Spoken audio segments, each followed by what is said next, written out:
Boa noite, estamos ao vivo. Para quem não me conhece, eu estou aqui. Meu nome é Tiago Pires, eu trabalho como professor de trompete na Escola de Música da Rocinha e como coordenador pedagógico nessa instituição. Estou aqui hoje nessa transmissão, mediando esse encontro que é a missão folclórica da Escola de Música da Rocinha. Tá? Talvez bata, né, uma curiosidade do porquê do nome Missão Folclórica da Escola de Música da Rocinha, sobretudo porque esse é a terceira edição, e, obviamente, esse evento ele tem esse nome por conta da missão folclórica dirigida por Mário de Andrade em 1938, que em 2018 completou 80 anos.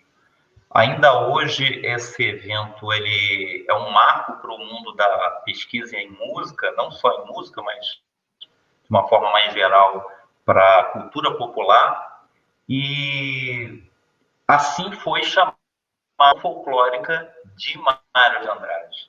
De lá para cá, muita água rolou, né, nessa roda d'água, e uma das coisas que começou a ser relativizada ou refletida é justamente o próprio nome folclore, né? Bem, em 2018, portanto, nós tivemos a primeira versão apresentando a missão folclórica. Em 2019, nós tivemos o sucesso. Em 2018 foi tão grande que a gente teve uma segunda versão com 2 dias ampliados, e agora, com a história da pandemia, a gente está fazendo nessa versão online.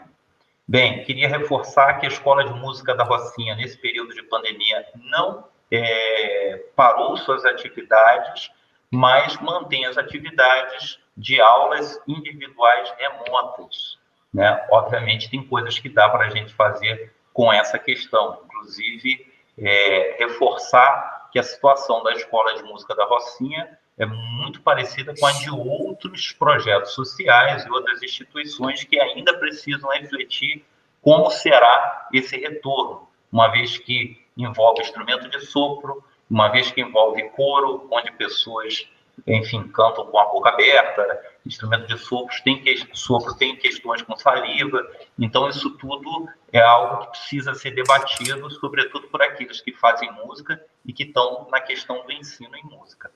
Bem, essa noite é uma noite de abertura dessa edição, onde nós temos 2 pessoas para falar de cultura popular e com uma pegada bastante diferente, né? Obviamente, a gente gostaria de estar na Escola de Música da Rocinha, lá no prédio Rinaldo Delamare, da Prefeitura, no 17º andar, tomando aquele cafezinho e fazendo esse encontro lá, obviamente, com os nossos convidados também, conhecendo a nossa estrutura. Mas estamos nessa versão e hoje, então, a gente vai ter a participação do professor Alberto Equida. Eu vou apresentar ele mais profundamente, e teremos a participação do grande maestro Spock. Eu chamo ele de maestro, depois ele vai dizer, né, às vezes a gente procura até o nome dele e não acha, não adianta, ele é conhecido pelo menos na internet como maestro Spock. Então, e aí eu vou apresentá-los melhor e lembrar que o objetivo desse evento é a gente aproximar o universo da pesquisa em música do grande público, né? As pessoas conversam sobre futebol nos bares da vida, eventualmente conversam sobre série, conversam sobre N coisas, e muitas das vezes os assuntos sobre música, eles também vêm na informalidade, mas muitas das vezes as pessoas não cogitam a possibilidade, né, de pesquisar a música e, sobretudo, ampliar o horizonte para o que seria a pesquisa em música e os pesquisadores em música. Bem, falei já um bocado, falei da instituição, por uma ordem aqui enfim, que a gente achou mais interessante, né? A gente vai começar com o professor Alberto Ikeda. Eu vou aqui falar um pouquinho do Ikeda, que é uma pessoa que eu tive o privilégio de conhecer na USP, e então eu vou aqui apresentar, né? O professor Dr. Alberto Ikeda, professor de etnomusicologia, culturas populares e metodologia da pesquisa. Estuda as culturas populares de tradição oral no Brasil desde a década de 70, dedicando-se também ao conhecimento das culturas e músicas populares na América Latina desde os anos 90, sendo autor de mais de 80 publicações, entre livros e artigos. Professor colaborador do programa de pós-graduação em música da Escola de Comunicações e Artes da Universidade de São Paulo, que é o programa de pós-graduação da Escola de Comunicação, lá da USP, orientador e corresponsável na disciplina Metodologia da Pesquisa em Música. Professor colaborador, orientador do programa de pós-graduação em Integração da América Latina, Universidade de São Paulo, PROLAN, consultor da Cátedra Capora da Diversidade Cultural e Étnica na Sociedade Brasileira, Universidade Federal de São Paulo, Unifesp, Pró-Reitoria de Extensão e Cultura. Professor aposentado do Instituto de Artes, da Unesp, Etnomusicologia, Culturas Populares, Metodologia da Pesquisa, da Universidade Estadual Paulista, São Paulo. Fundador e coordenador do Grupo de Estudos Música Étnica e Popular, né? Bem, esse é o professor Alberto Ikeda. Professor, queria, antes de mais nada, agradecer a sua disponibilidade. Queria reforçar que, tanto na primeira edição do encontro da Missão Folclórica da Escola de Música da Rocinha, na segunda edição e agora na terceira edição, todos os participantes o fazem na condição de voluntários. Não recebem nenhuma remuneração, nenhum retorno. Então, fica aqui o agradecimento da Escola de Música da Rocinha, a disponibilidade do tempo de vocês e ao carinho. Professor Alberto Ikeda, muito boa noite. Olá, Thiago, Maestro Spock. Um grande prazer estar no encontro, né? Eu não tive a oportunidade de conhecer pessoalmente o Maestro Spock, e eu faço, noite, a partir aqui da live, tenho uma grande admiração pelo seu trabalho, a grande referência que temos hoje, né, na música pernambucana, mas depois o Thiago vai comentar mais especificamente. Thiago, eu inicio agradecendo também a você, né, um aluno muito especial do programa de pós-graduação em música da ECA USP, multi-instrumentista, né, uma pessoa excelente, de muito bom convívio, grandes iniciativas, compositor, músico, professor. Então, foi um prazer muito grande receber esse convite para falar um pouquinho sobre pesquisa, sobre música. E como você bem lembrou, eu já tenho né, alguns anos de estrada. Vou falar assim, eu comecei lá pela década de 70, portanto, tem uns 40 anos que eu ando aí, faço andanças por esse Brasil e por países da América Latina, justamente em busca de conhecer o que é que a população, o que é que o povo, né, do Brasil e de outros países, Peru, Bolívia, Equador, fazem, né? Então, a preocupação da etnomusicologia é uma preocupação fundamentalmente de uma perspectiva antropológica, de conhecer o homem, conhecer as culturas, né? E é isso que eu venho fazendo e tenho dado alguns cursos, então fico muito feliz de poder falar sobre esse tema com professores, com alunos aí da Escola da Rocinha e, sobretudo, pegando esse tema, né, da questão de pesquisa. Eu, na verdade, fiquei até curioso quando eu vi pela primeira vez o professor Thiago falar sobre missão folclórica, E aí eu fiquei imaginando que estaria se referindo à missão de pesquisas folclóricas que o Mário de Andrade, né, o grande escritor modernista, criou e mandou 4 pessoas aqui de São Paulo para ir lá pelo Nordeste, Pernambuco, Paraíba, Ceará, chegaram até o Pará, justamente para fazer aquilo que a gente chama normalmente de pesquisa, né, de investigar e conhecer essas expressões, e a partir disso, imagine em 38 as condições que existiam em 38 para se fazer gravação. Né? Então eles precisaram importar um gravador diretamente dos Estados Unidos para poder levar, é uma caixa imensa, pesadíssima, né, que precisava de caminhão para carregar todo aquele material. Os discos eram enormes, desse tamanho, né, que pesavam muito também. Então, eu fiquei curioso e feliz ao mesmo tempo, porque em 2018, justamente, eu fui um dos curadores de uma grande exposição que eu ajudei a fazer aqui em São Paulo, chamou-se Na Rota da Missão, justamente comemorando os 80 anos, né, da realização dessa expedição que viajou pelo norte e nordeste do Brasil para conhecer a cultura brasileira e a cultura musical brasileira. Essa exposição ficou por 6 meses aqui no Centro Cultural, porque todo o material que a Missão de Pesquisas Folclóricas trouxe desses estados, elas estão guardadas aqui no acervo do Centro Cultural São Paulo, que fica aqui em São Paulo, né? Então é um material riquíssimo, né? Um material de grande importância para se conhecer a cultura musical e outros aspectos da cultura. Então, professor, até onde me consta, né, e o que é falado atualmente, né, o maior acervo, né, de registro de música de tradição, né, que o Brasil tem, né? Me corrija se eu estiver equivocado, porque realmente o que me chama muita atenção é que essa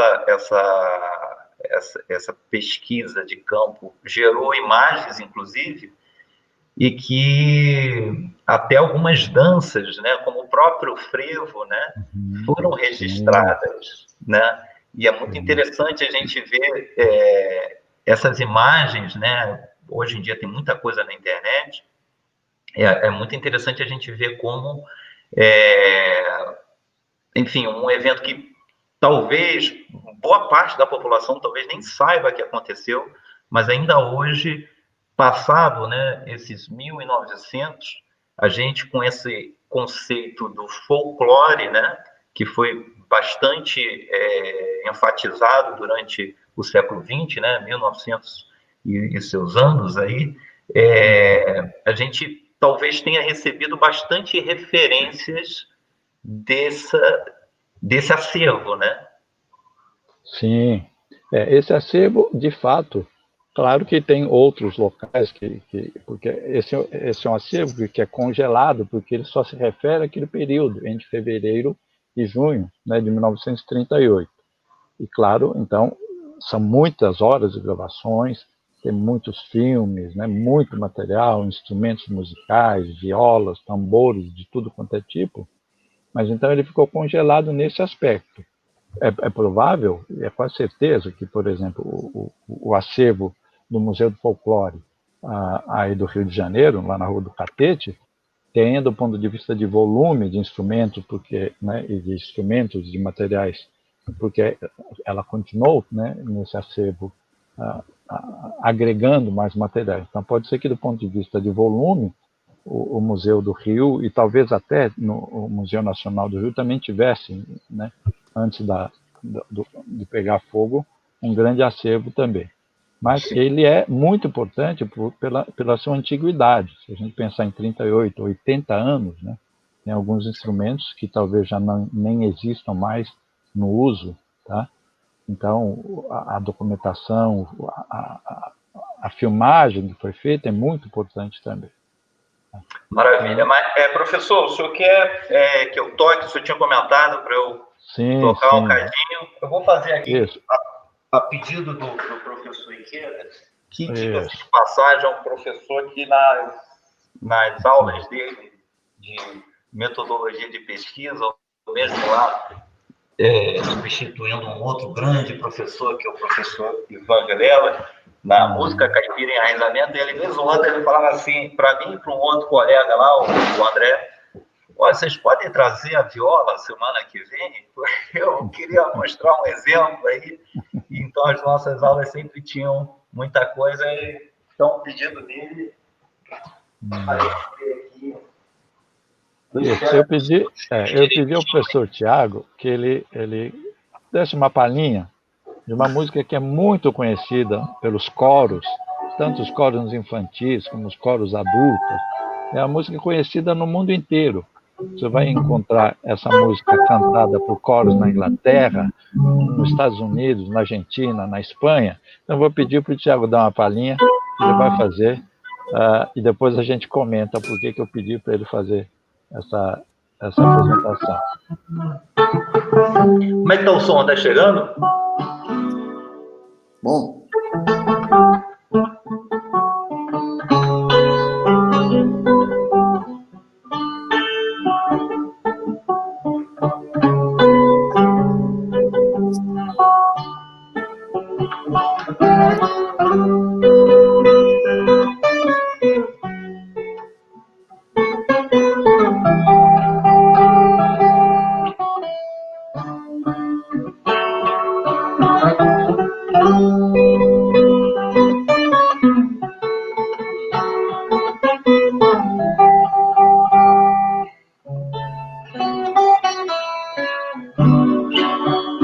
Olha a rosa amarela, rosa, tão bonita e tão bela, rosa. Olha a rosa amarela, tão bonita e tão bela. Ai, ai, meu lenço, para me enxugar, que essa despedida já me fez chorar. Ai, ai, meu lenço, para me enxugar, que essa despedida, oh, já me fez chorar. Bom, muito bom. Maravilha. O professor Tiago deu uma palhinha, né, de um coco muito conhecido no Brasil e fora do Brasil, que chama rosa amarela, né? Até pelo finalzinho já se percebeu, é um coco de despedida, né?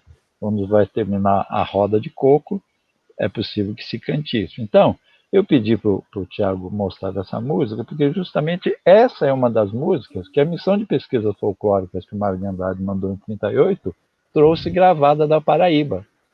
Tá? E aí, a partir disso, provavelmente, é que o Villa-Lobos ficou conhecendo esse coco, e aí ele fez alguns arranjos, fez 2 tipos de arranjo para esse coco, e isso se divulgou para o mundo inteiro.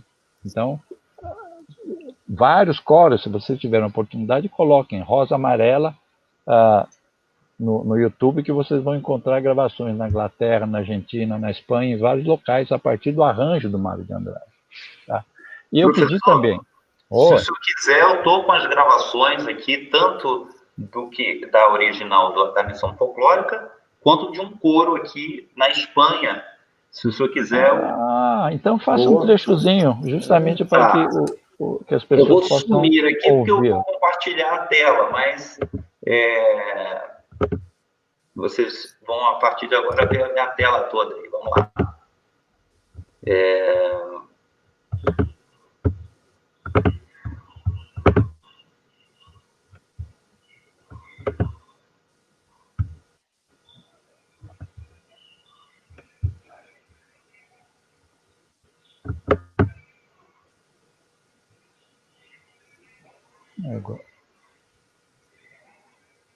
Já está soando, Tiago? Eu não ouço. Pois não? Eu não estou ouvindo. Não. Não está escutando? Eu também não. Não está escutando? Então, vamos ver aqui. Pode ser isso aqui. Vamos ver aqui. Vê se vai agora. Bora.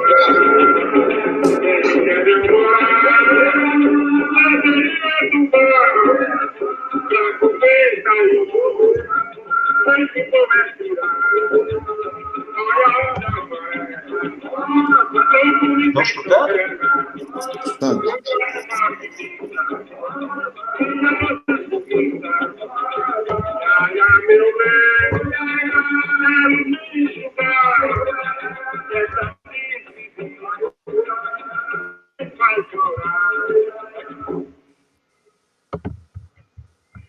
Muito bom. Agora eu vou mostrar uma outra versão.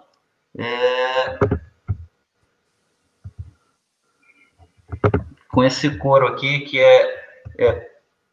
primeiro, deixar essa recomendação que eu não sabia disso. Existe um Villa Lobos Channel, né, na internet. E esse aqui é um coro na Espanha, né, fazendo esse arranjo que é bem conhecido, né?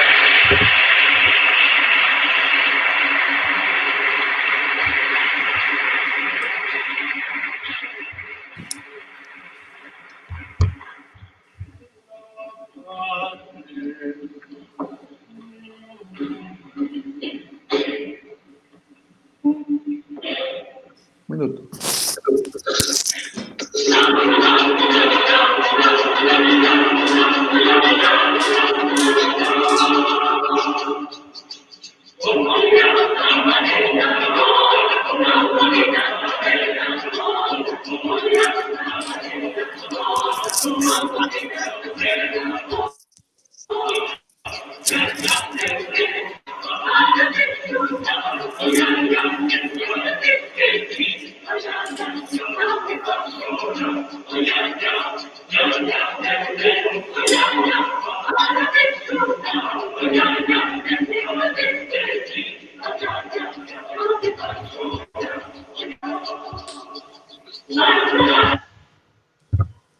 Bem, bom, para dar uma ideiazinha, né, de como o nosso aonde, né, que pode parar uma melodia, enfim, coletada ali às vezes num lugar até recôndito, né? O papel aí do pesquisador, o papel do músico e do arranjador, né? E, enfim, catapultou essa música.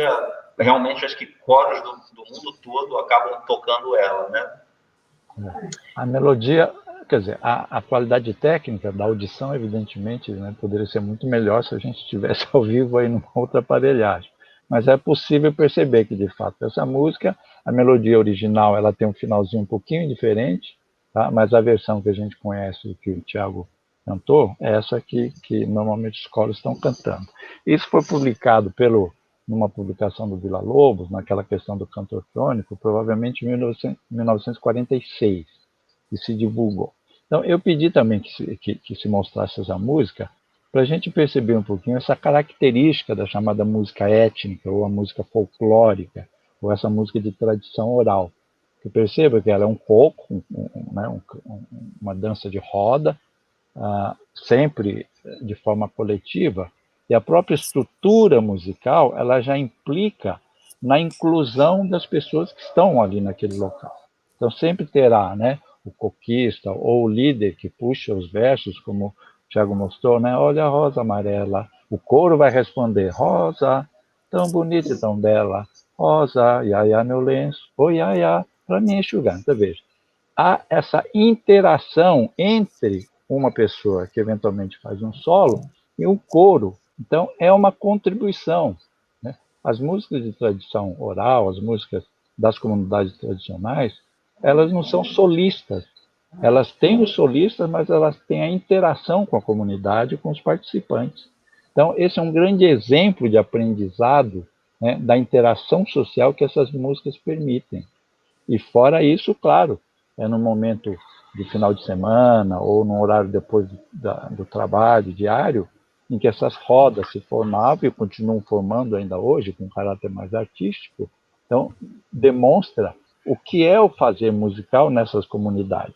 Ela é sempre um instrumento de integração, né, das pessoas, não só das pessoas que estão naquele momento, naquela roda de coco, mas também a integração com os antepassados, porque aquilo o pai já cantava aquilo, a mãe, o avô cantava, o bisavô cantava. Então, aquilo dá esse tipo de música, né, ela dá ao indivíduo essa noção de identidade, de pertencimento a um grupo, né? Por isso é muito importante perceber que esses estudos, né, de etnomusicologia, elas podem revelar, por exemplo, esse aspecto, né, coisa que eu fui compreendendo com o tempo, porque eu fui Sim. percebendo que as estruturas musicais implicavam no tipo de sociedade que a pratica. Diga, Então, Tiago.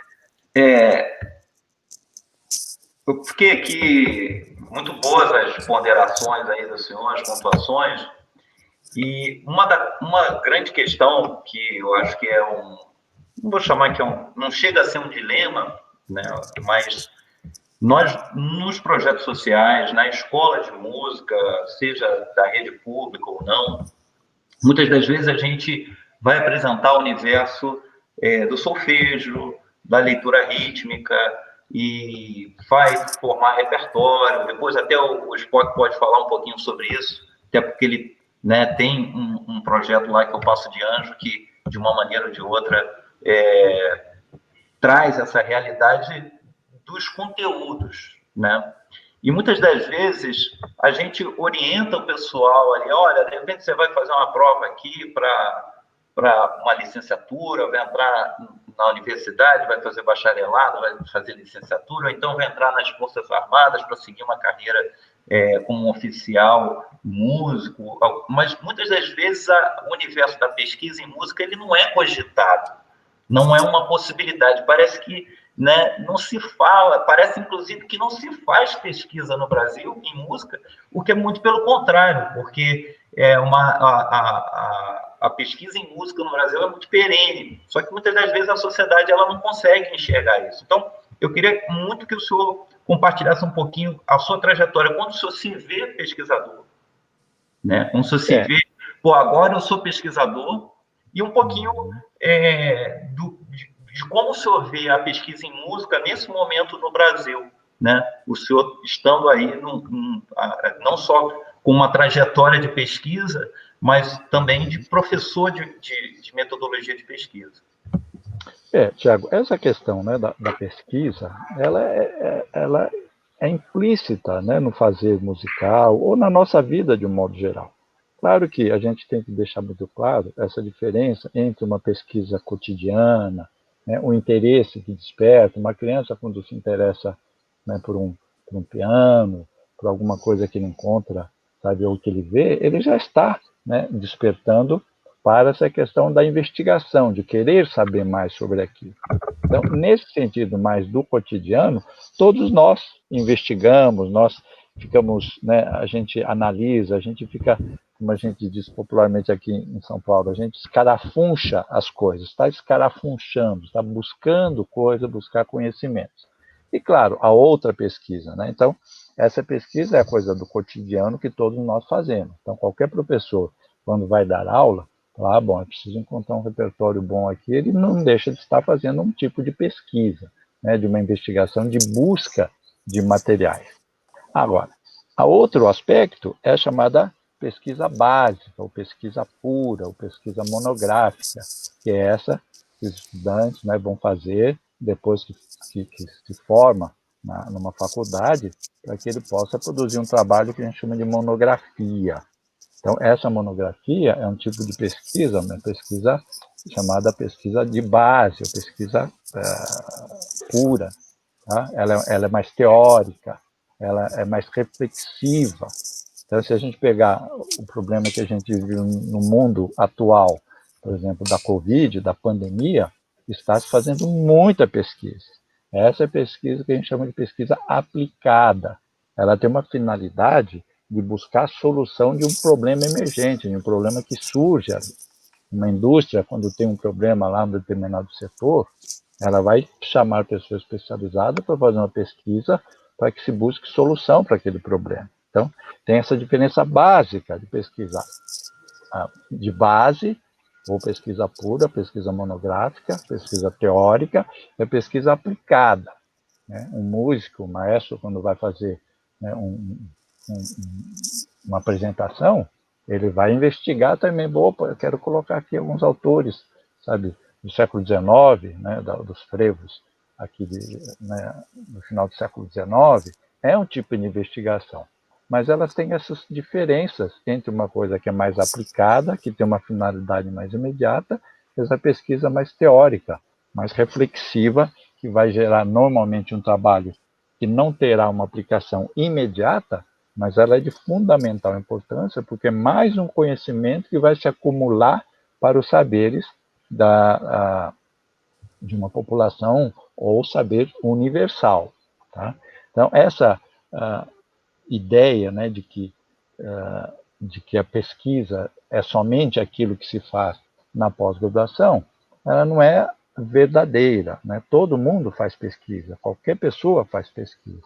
O que é diferente são o formato e a aplicação desses saberes. Tá? Então, basicamente, sim. É interessante você falar isso, porque uma realidade, o Spock está aí, e você deve acompanhar também, uma realidade de colegas músicos, que é muito recorrente, são as plataformas de streaming, né, de compartilhamento digital de música, muitas das vezes não colocarem os créditos. E aí você quer, né, assim, aquela pesquisa, aquele passo básico de uma pesquisa, né? Você quer saber, às vezes tem um nome do artista ali, mas você quer saber quem participou da gravação. E eu lembro de uma galera muito, assim, contundente, falando, olha, chegou a hora dessas essas plataformas de streaming compartilharem os créditos, porque eu quero saber quem gravou a bateria, eu quero saber quem fez o baixo, eu quero saber o produtor do álbum. Porque o artista ele não faz isso tudo sozinho, não bota um álbum na praça sozinho. E isso, enfim, a gente sempre fala, né, que a música ela é feita por alguém em algum lugar, em algum momento da história, né? Ou alguém, né? Então é muito interessante que, independente de ser o pesquisador em música, muitos colegas e pessoas, né, que são apreciadores de música falam assim, pô, eu queria ter mais informação, mas não tem porque não se é colocado. Aquela coisa que todas as outras plataformas, fosse o CD, o cassete, o LP, ele tinha lá, né, a parte da ficha técnica, né? Esse aspecto que o Tiago levanta é muito, muito importante, porque ela trata-se de não só de uma questão de direito, né, uma questão de respeito para com as pessoas envolvidas. Isso lembra um pouquinho aquela minha conversa anterior, de que as coisas são coletivas. Né? Ninguém faz nada sozinho, nenhum artista, nenhum músico fará alguma coisa sozinho. No mínimo, ele vai precisar dos outros companheiros músicos, não vai precisar do pessoal, né, que arruma o palco, que prepara os microfones, a luz. Então, eu acho que isso é uma boa a observação, de que a pesquisa implica no conhecimento desses detalhes todos, sabe, que sempre nós, como pesquisadores, às vezes temos grande dificuldade, né, de buscar alguns dados, informação, porque elas não são colocadas. Porque essa ideia...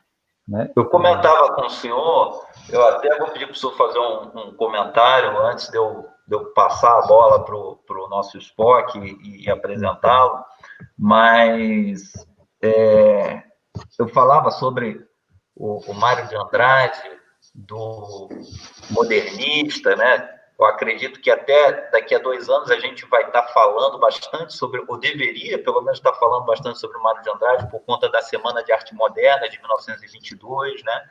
Você tem ali pensadores tentando trazer uma identidade nacional, o próprio Mário, o Oswald de Andrade, Tarsila do Amaral, Villa-Lobos, enfim.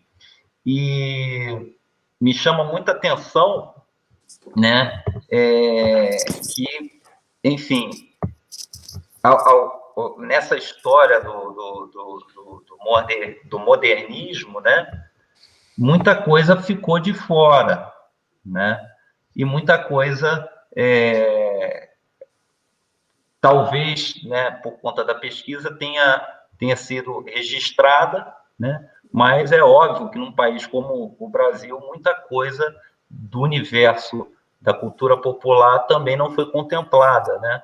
Mesmo dentro daquela história da missão folclórica. Bem, quando você falou a história ninguém faz nada sozinho, né? eu fiquei refletindo muito aqui sobre como eu apresentaria o Spock, porque o carnaval ele é uma manifestação coletiva, né?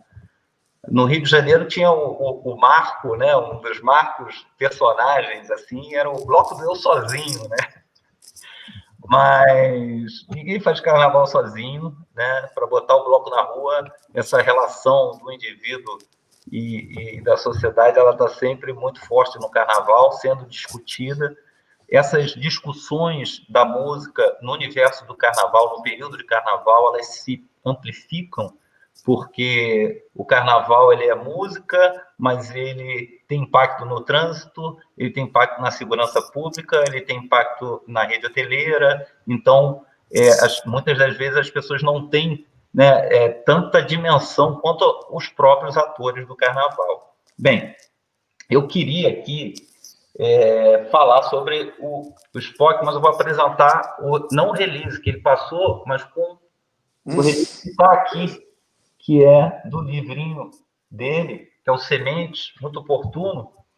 E aqui é o seguinte: é um dos fundadores e diretor musical da Spock Frevo Orquestra, projeto através do qual passou a ser conhecido como responsável por levar o frevo para os palcos e festivais do Brasil e do mundo. E essa história de mundo não é conversa fiada, não, porque se você der um Google, você vai achar vídeo da Spock Frevo Orquestra nos lugares mais inusitados, realmente, assim.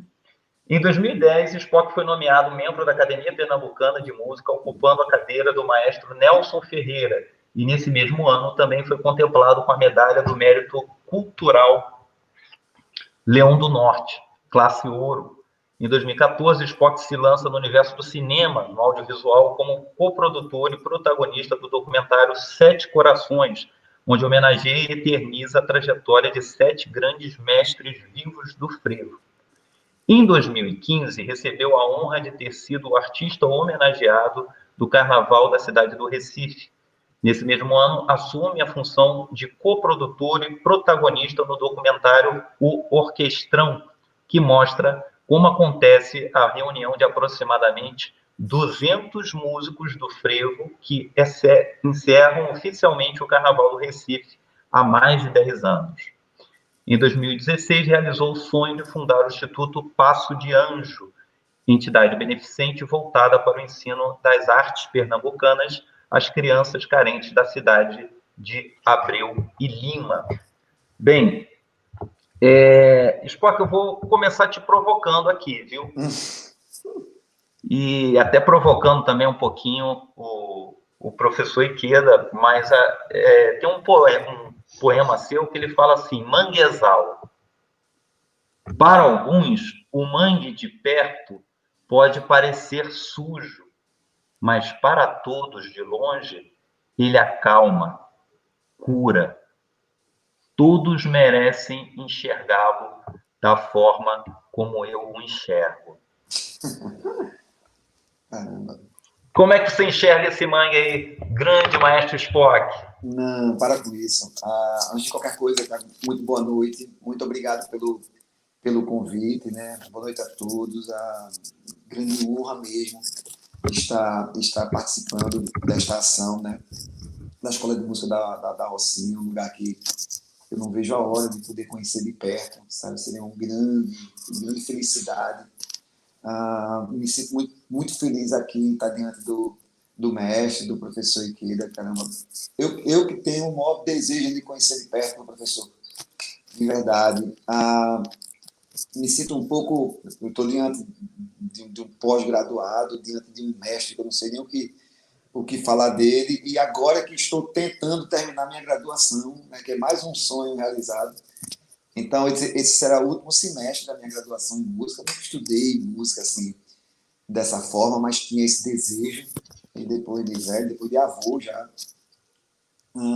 estou realizando esse sonho, estou adorando, né, a estudar, né, da forma que estou estudando.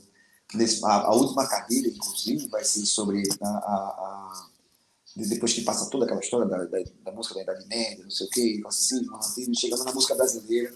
Então, vou começar a estudá-los todos agora nesse semestre, que é o último semestre. Bem, para mim é incrível. Não tenho a propriedade de vocês para estar falando sobre esse assunto, mas posso colaborar com o que eu puder dentro do universo das coisas que eu vivi, né? Dentro das coisas que eu participei, que passavam na frente da minha casa desde quando eu era criança e que meu pai me apresentava. Então, o Tiago leu uma poesia que foi mais um sonho realizado, mas uma coragem que minha filha, Ilana Queiroga, que me deu a ordem, né? Eu resolvi começar a escrever as coisas que eu enxergava. Uma delas, Tiago leu agora, né?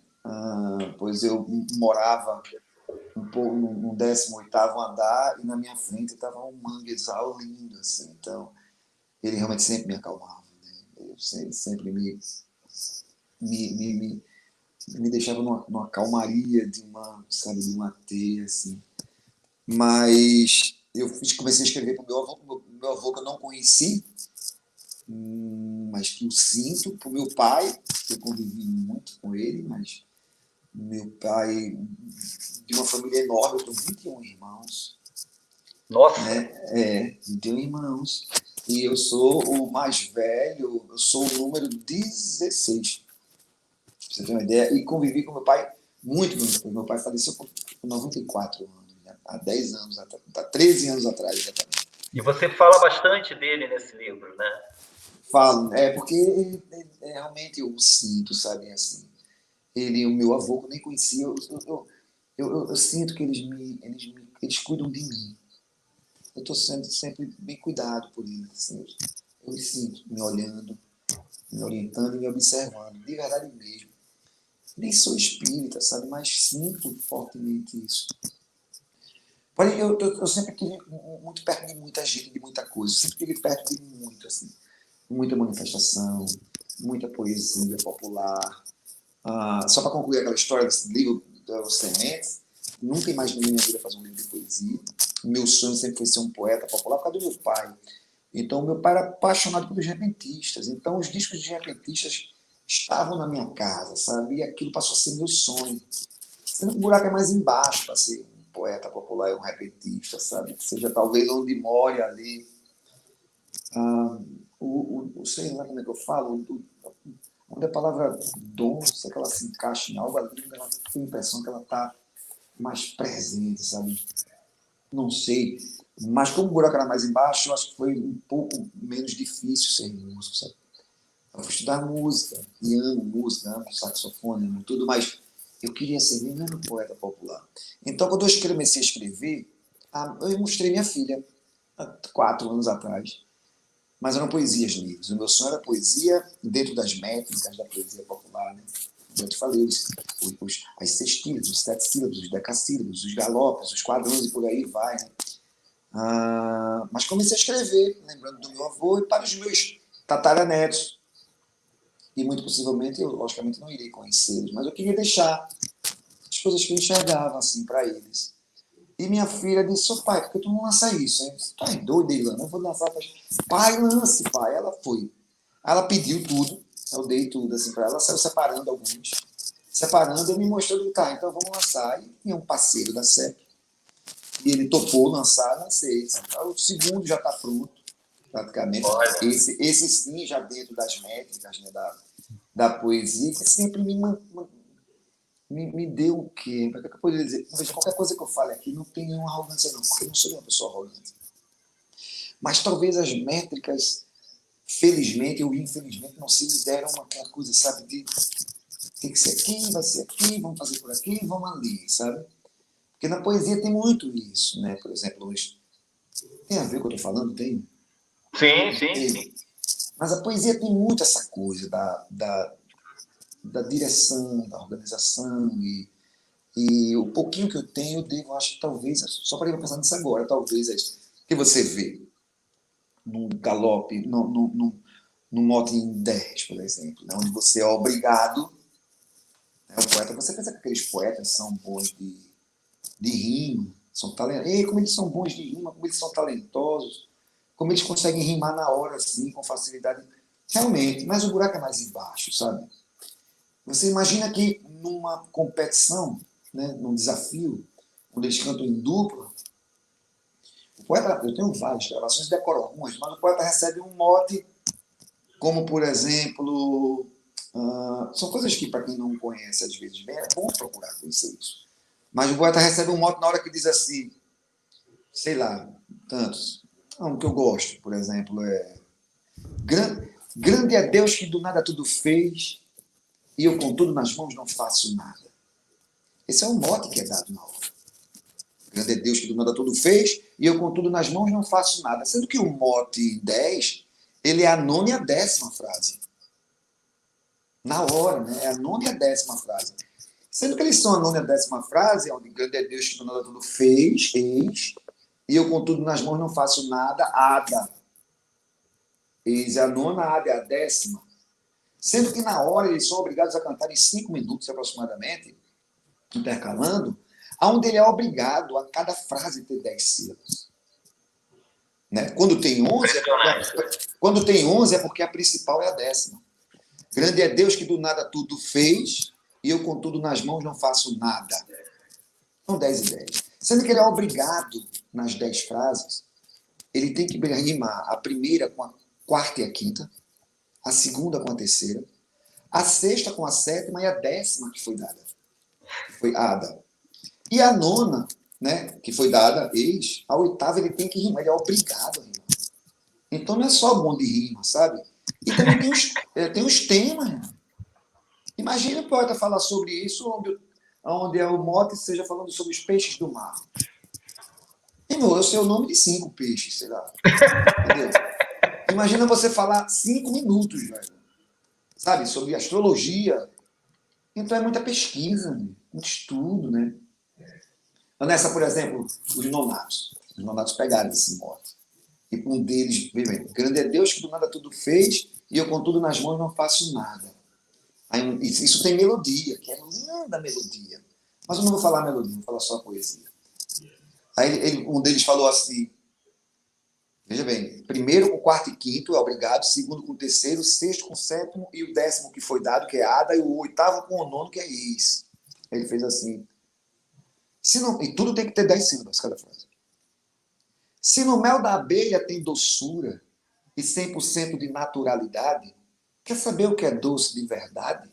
Vá no sítio chupar manga madura, que a vergonha da cana nasce pura e a garapa já é açucarada. Eu, no máximo, aprendi a fazer cocada, que ainda dá diabetes no freguês. Grande é Deus que do nada tudo fez, e eu com tudo nas mãos não faço nada. Isso é de um, né? Isso é de um poder, assim, é incrível. Eles cantam 5 minutos na hora. A melodia, vou fazer a melodia, deu vontade aqui, tá? A melodia poderia ser assim. Eles mudam, às vezes, de dupla para dupla, um pouquinho da melodia, mas ele pode fazer, por exemplo, se no mel da abelha tem doçura e 100% de naturalidade, quer saber o que é doce de verdade, vá no sítio chupar manga madura, que a vergonha da cana nasce pura, e a garapa já vem açucarada. Eu, no máximo, aprendi a fazer cocada, que ainda dá diabetes no freguês. Grande é Deus que do nada tudo fez, e eu com tudo nas mãos não faço nada. Desafinei um pouco aqui, mas é mais ou menos isso, sabe? Então é lindo. Só mais uma para a gente concluir, para ter ideia desses nonatos de novo. E fala em Deus de novo essa, quer ver? Como é que é? Ai, mas eu só não vou lembrar, não. Não faço nada. Para quem sente o poder do Criador, ó, a nona. Não tem nada maior que a natureza. Para quem sente o poder do Criador, não tem nada maior que a natureza. Aí ele mandou. O guará sem treinar é bom de briga. Que é um bicho que briga sem ninguém nunca ter ensinado a ele. Aí ele fala. É para quem sente o poder do Criador, não tem nada maior que a natureza. Aí ele manda. O guará sem treinar é bom de briga. E o pinguim da família não se aparta. É só folha, o cardápio da lagarta. E é sem lâmina a tesoura da formiga. João de Barro, sem brita, cal e viga, sobre o galho constrói a fortaleza. E Boticário jamais vai ter certeza qual a fórmula do cheiro de uma flor.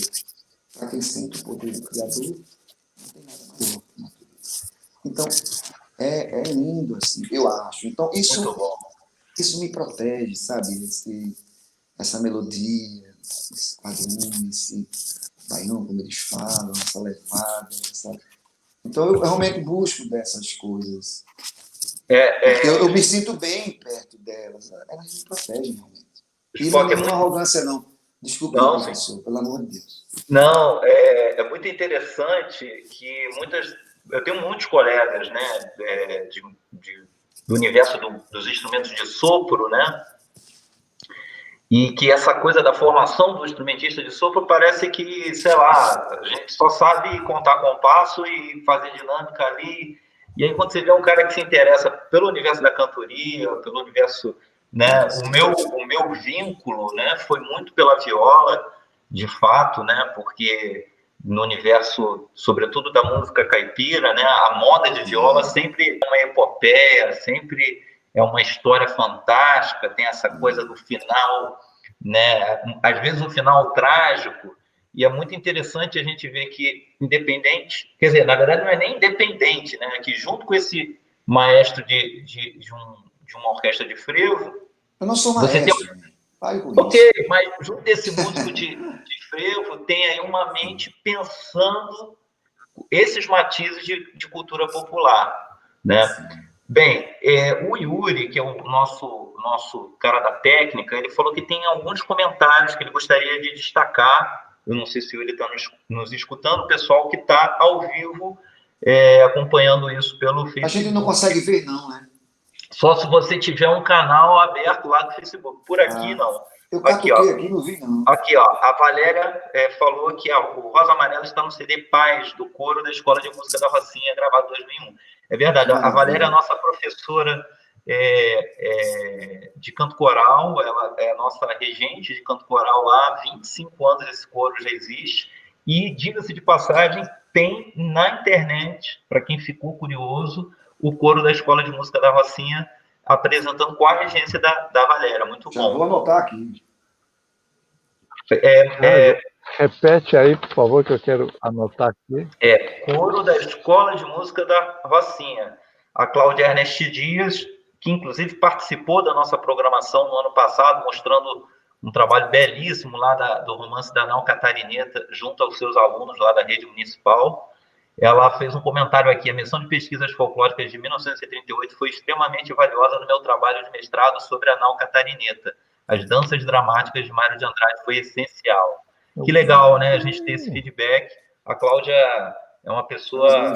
gostei muito de ouvir o professor Alberto Iqueda. Se ele puder falar especificamente da Nau Catarineta e Mário de Andrade, seria maravilhoso. Ele confessava ser amante dessa expressão. Iqueda, essa veio para o senhor. Espera um pouquinho, só que eu estou no meio daqui. Pedro Paulo. Não, a professora Valéria... Eu ainda estou no coro lá. A professora Valéria... Valéria me corrige, gente. Ernest Dias. Não, a Cláudia Ernest Dias. Cláudia Ernest Dias, Valéria foi a primeira. A Cláudia, a Valéria... Sim. Nossa Senhora, calma aí. O Yuri vai colocar. Mas eu posso mandar para o senhor. Eu posso mandar para o senhor. Da Escola da Roça. Me manda, o Yuri, me manda. Tá. Valéria Correia, exatamente, Correia. Valéria Correia. Yuri tinha um outro comentário aqui. Isso. Pode colocar aí, tá, Yuri? A respeito da Nau Catarineta... Pode falar aí, Keda.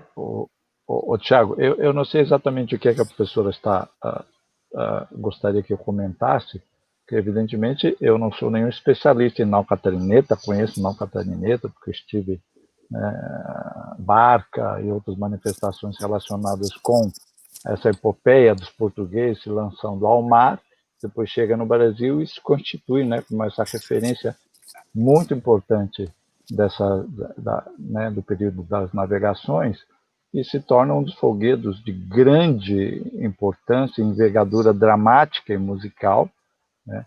Ela se apresenta, embora esse nome também, Nau Catarineta, Fandango, elas são temas muito variados, mas a gente tinha, inclusive, aqui no Vale do Rio Ribeira, aqui no sul de São Paulo também, uma Nau Catarineta, que a gente não sabe exatamente, né, como é que ela foi formada ali, provavelmente pela presença de nordestinos naquela região.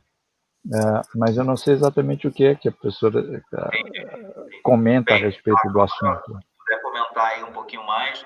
Yuri, tem mais algum comentário? O Rodrigo Biscoito, ou Rodrigo Bis, como a galera conhece, é um grande tocador de rabeca, teve ano passado fazendo parte da nossa programação, ele botou, é verdade, apesar de tantas coisas incríveis sobre as rabecas, muito pouco se fala nos livros de Mário de Andrade, estou entendendo, sendo só falado que era um violino em desuso, né? Então, comentário do Rodrigo. O Rodrigo é um super pesquisador sobre rabeca.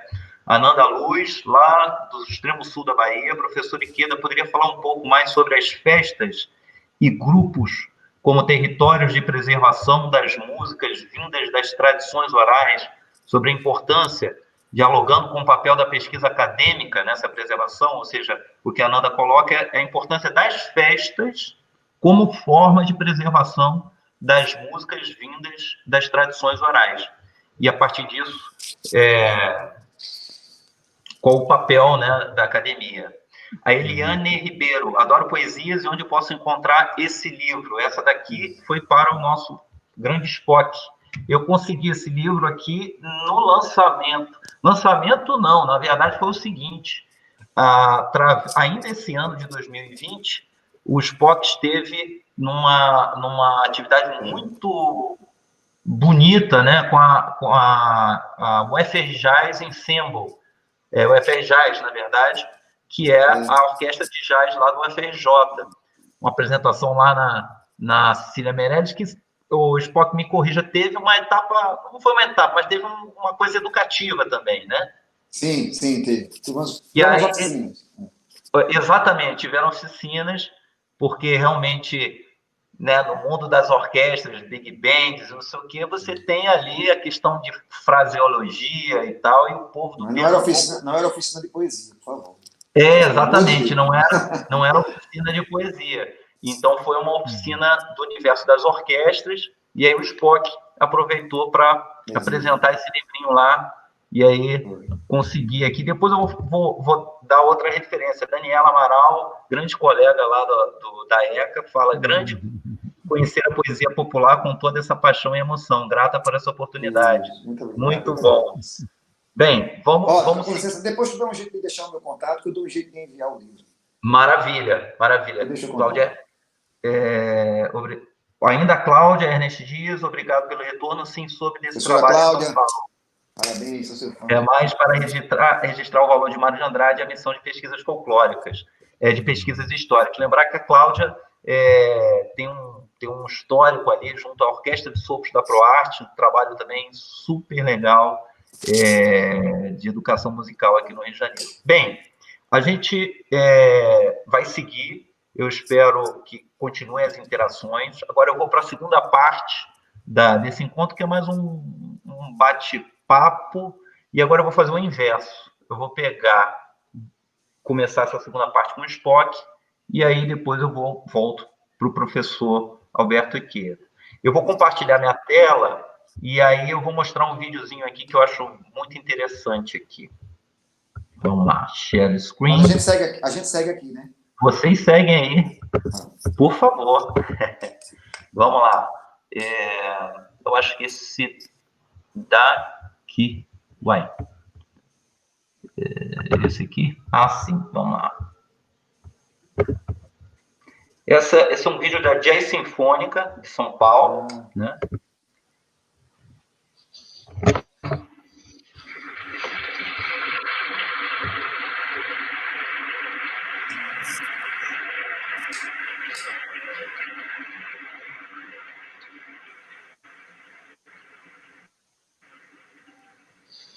Hoje, mais do que ouvir música de primeira, música maravilhosa que nos encanta, todos nós teremos uma aula que todo brasileiro precisa ter. A gente vai ter uma aula sobre um assunto que é muito importante, um tipo de música que faz parte da nossa cultura e é um tesouro incalculável. Para dar essa aula para a gente, vamos convidar agora o nosso amigo, grande músico, grande amigo, grande figura, o maestro Hinaldo Spock Cavalcante. Cadê o Spock?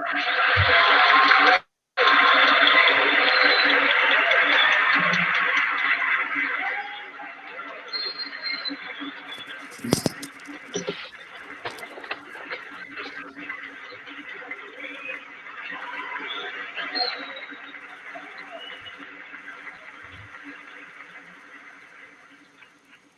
lindo poder estar no teatro como esse, com uma roupa mais de conceito, todo mundo arrumado, sem ninguém ter que estar jogando cerveja na gente. E é lindo também lá, eu adoro receber esses banhos também, nos dias de carnaval, mas um palco como esse, com uma roupa, uma orquestra jazz sinfônica tenha um grande sonho realizado. Eu não tenho dúvidas de que os mestres que ajudaram a criar esta música, e os mestres que continuam também lá vivo, ajudando a mantê-la viva, estão muito felizes com tudo isso, e eu quero agradecer de qualquer coisa que tornou isso possível, o maestro, a orquestra, a presença de vocês. Muito obrigado. Sejam bem-vindos a um pedacinho de Recife, a Pernambuco, tá bom? Muito obrigado.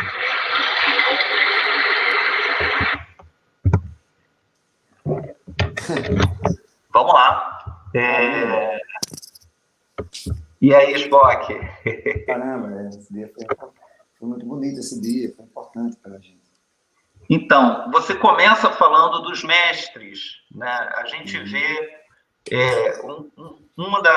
há uma, não vou chamar de concepção, mas às vezes há uma ideia de que a tradição, né, ou a música de tradição é uma coisa parada e ela não está interagindo com a contemporaneidade. E quando a gente olha para o teu trabalho com frevo, a gente vê que um dos teus trabalhos é justamente falar sobre os mestres, mas também falando sobre as etapas do frevo, né? Do que a gente entende como frevo. Então, eu queria que você falasse um pouquinho dessa relação. Você falou um pouquinho, né, da referência a partir do teu pai, a partir dos cantadores de viola, coisa da poesia. Mas eu queria que você falasse um pouquinho mais especificamente já no universo do frevo, né? Na tua formação, a importância desses mestres e como é que você, enfim, se você chegou, né, a algum momento, quando os caras viram, sei lá, aquela orquestra assim, perene, falando, rapaz, isso não é frevo, não, alguma coisa assim. Enfim. Não, veja bem, eu vou tentar falar o mais rápido possível, apesar de ser uma resposta muito longa, sabe? Mas eu vou tentar ir pulando assim, o mais rápido que eu puder. Mas bem, o meu pai, assim como ele me apresenta as manifestações pernambucanas, né, ele me apresenta o frevo. Meu tio tocava na orquestra de frevo, meu pai amava meu tio, que é o irmão dele, e eu já frequentava ali. No ginásio, eu chego lá na quinta série, na época, e tinha um bocado de estudante de música. Eu entrei para estudar lá e me apresentaram, pulando muito tempo assim, o saxofone. Me encantei pelo saxofone e fui estudar no Recife. Estudei em Abreu e Lima, né? Fui para o Recife. No Recife eu comecei a ter contato com os mestres do frevo, né? Os mestres logicamente vivos do frevo. E você aqui, quando toca um instrumento de sopro, de percussão, a primeira coisa que você faz é ir para a rua tocar, né? Para ganhar o seu primeiro dinheiro, para começar a praticar e por aí vai, pois se faz necessário. Pra você tem uma ideia, o músico vai para a rua ganhar os seus primeiros cachês. Eu não sabia tocar vassourinha, mas eu achava que eu tinha que completar uma quantidade X de músicos que aquele responsável pela orquestra de rua tinha prometido ao contratante, entendeu? Então, geralmente, se parece como falta músico, às vezes, para tocar nos blocos, nas troças e tudo mais.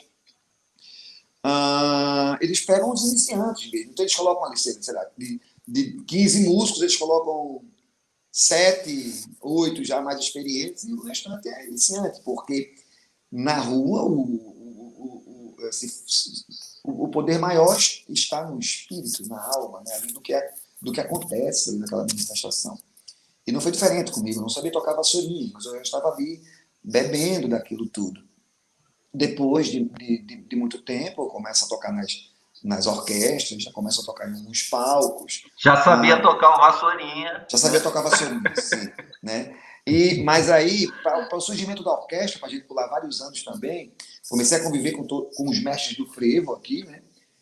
Mestres do frevo, esses que não fazem parte, logicamente, ali do que se considera daquela geração que dá início a tudo, mas eles foram amigos deles, entendeu? Esses mestres do frevo com quem eu convivi e convivo, eles foram amigos daqueles que estavam ali no início de onde tudo meio que aconteceu, no final do século XIX, ali, sei lá, no início do século XX.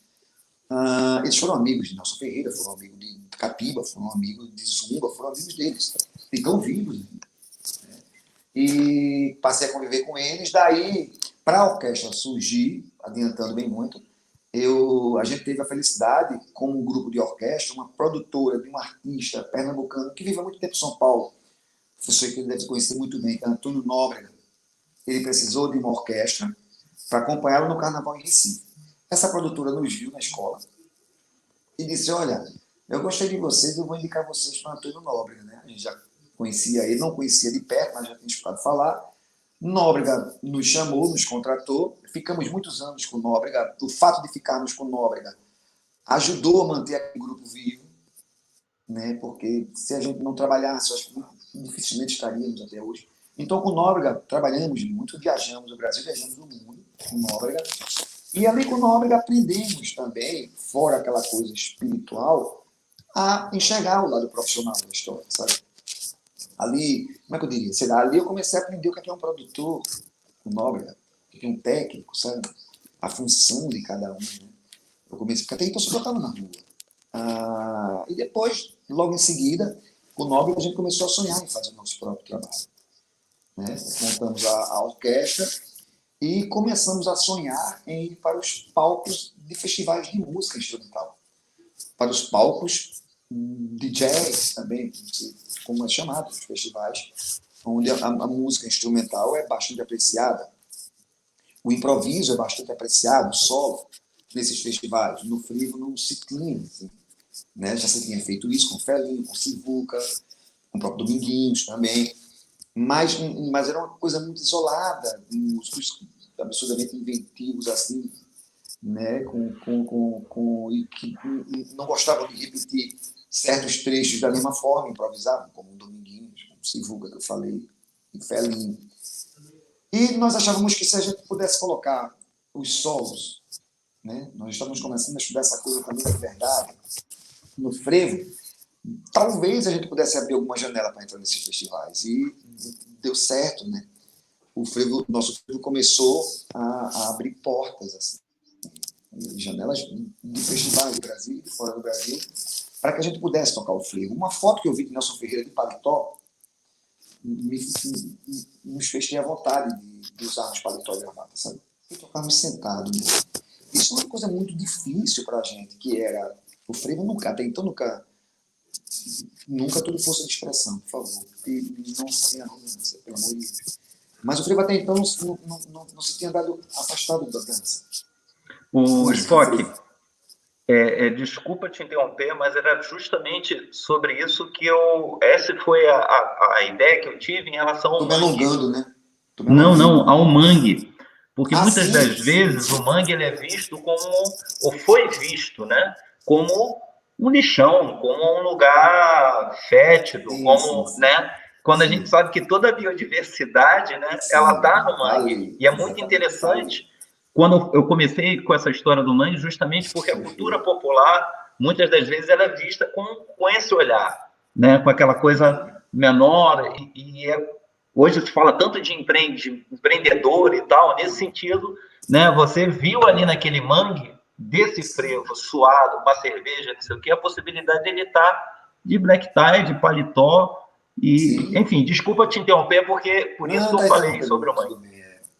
Porque nem tudo é só, não sei se a frase cabe, mas sei lá, pior que agora. Nem tudo é só engraçado, sabe? É só bonitinho, né?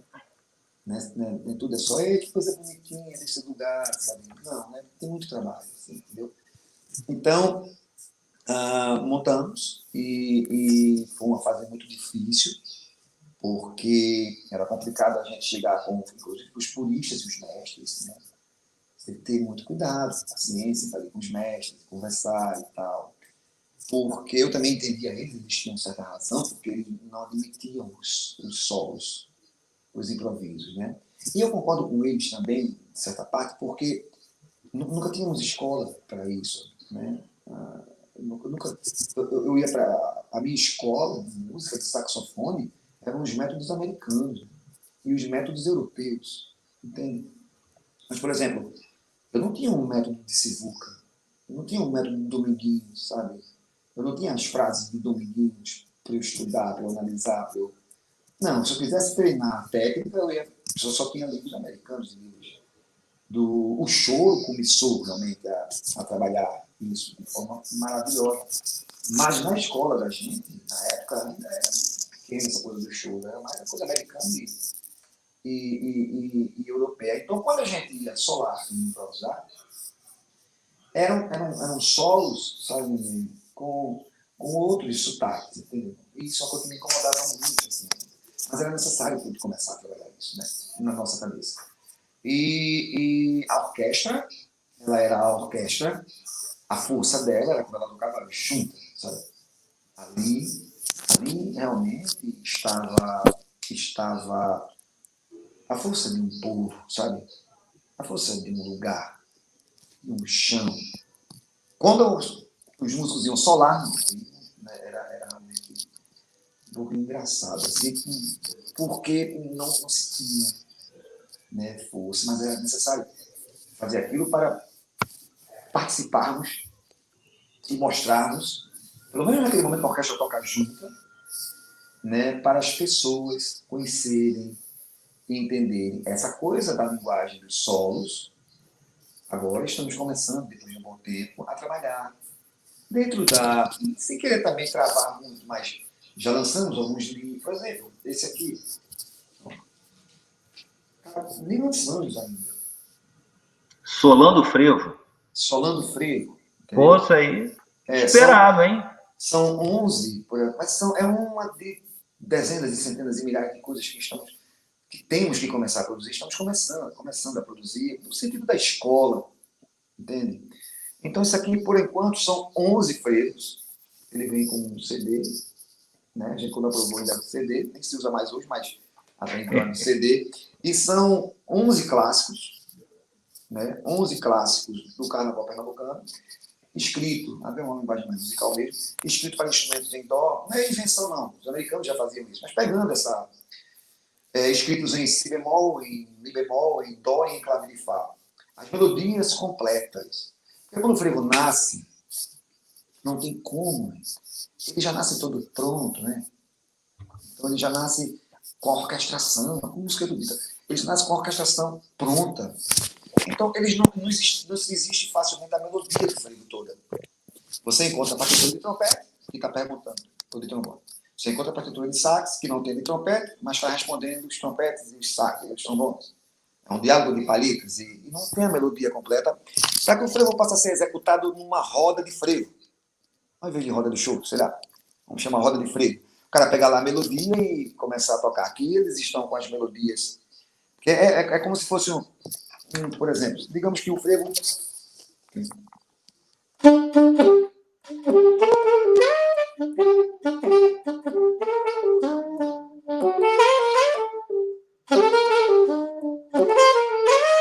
Por exemplo, digamos que esse frevo, né? O arranjo já está pronto, né? Porque se tem o costume daqui de Pernambuco já. É a resposta dos saxofones. Não. Aí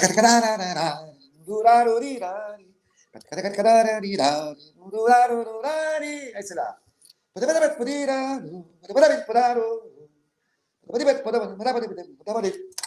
As paletas já estão escritas, os metais já estão todos escritos, mas não se tem a melodia completa. Então o que a gente fez? Pegou a melodia completa de um frevo e escreveu com todas as articulações que a gente enxerga.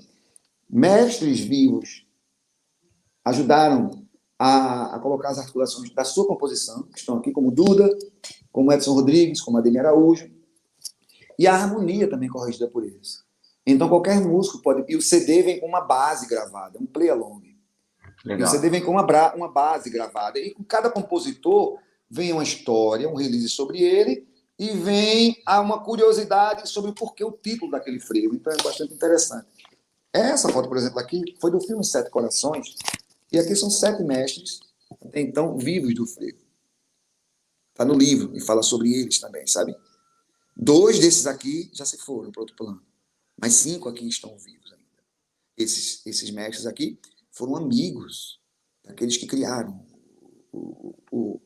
o frevo. Então, a coisa da sistematização, a coisa da escola, o material, a gente está começando a produzir. Os possíveis métodos, a gente está fazendo. E eu não sei por que eu estou falando sobre essa coisa do método, não sei por que eu falei.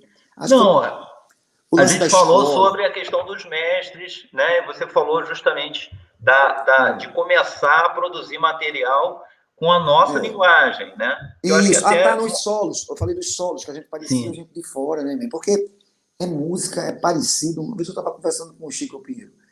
E realmente, música, ela é um pouco parecido com língua, sabe? Parecido com língua. Por exemplo, eu tenho amigos do Ceará. Meus amigos do Ceará falam assim, e é daqui do lado, né? Vizinho, nordestino. Eles falam, por exemplo, o Spock, sabe? Spock.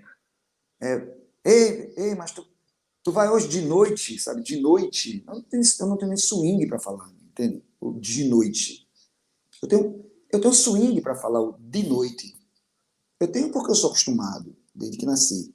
Eu falo de noite, amanhã de tarde. Eu não consigo falar amanhã de tarde. Não, eu consigo porque eu sou brasileiro e falo português, mas eram os nossos improvisos no frevo, sabe? Era amanhã de tarde.